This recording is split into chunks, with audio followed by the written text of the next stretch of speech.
Venom Man, just a guy who wants to take vengeance on Spider-Man. Venom Man, Venom Man, Venom Man, Venom. So, in the original comics, Eddie Brock was fired from the Daily Globe because he wrote about the senator who was captured, or so people were assumed. So, Eddie decided to interview the guy who was misled, who was wrongfully accused and captured, arrested, because it was public knowledge. But this apparently embarrassed the Daily Globe because Spider-Man captured, well, with the help and direction of Daredevil, captured Stan Carter, who was the original senator. And Eddie Brock was shamed and expelled from the Daily Globe because his boss is an idiot. He could have redeemed himself by writing new articles about this guy.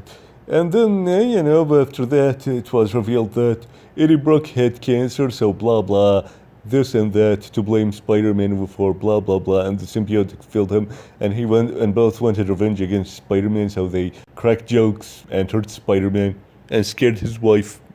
His wife,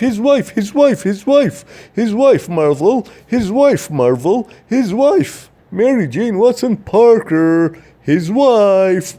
We love the marriage, okay?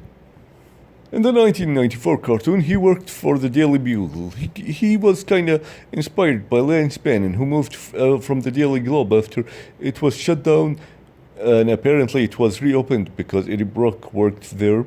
Lance Bannon was the rival photographer, and the 1994 cartoon kinda did a hybrid on these two characters, and it gave Eddie Brock a reason to have vengeance against Spider-Man. It's mostly Eddie's fault on this one, but, it's something kinda more coherent. But at the same time, in the first episode he was fired in, it was Jameson's fault, and Jameson keeps lying about Spider-Man, so he's kind of a hypocrite in this one. The Spider-Man 3 movie did something similar, and yeah, Jameson is still a hypocrite. He keeps calling Spider-Man a menace, a danger to the city, and one lie by one of his photographers is enough to discredit him and dismiss him. Something simple, maybe because Jameson doesn't fake photos.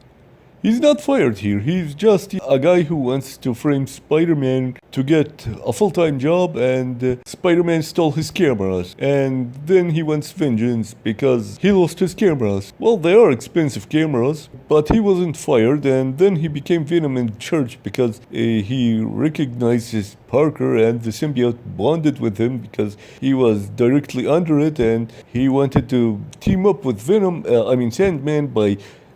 I guess I kinda understand how a reporter can find info about this guy because, can interview police and stuff and find info and go there. But how did he know which specific bench to find him on and to put his daughter there without him hearing it? And, a video game plot. Video games don't make sense, especially movie tie-in games. The voice is easy to hear, but I'm glad the PS2 version didn't use this stupid filter. It's stupid, unnecessary, and unpleasant to listen to. It's just stupid and unnecessary, okay? Eddie is defeated by his love for the symbiote because he loves the bond and the power.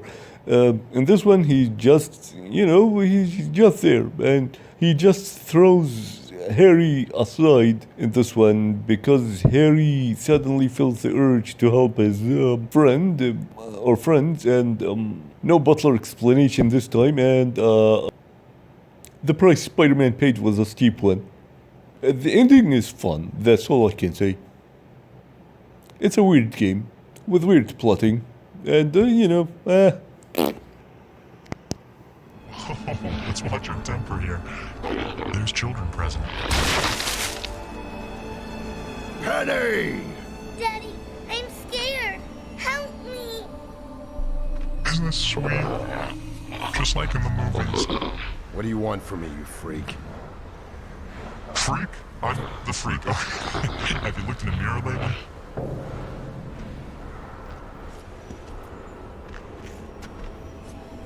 Now, let's talk about how we're going to destroy the spider.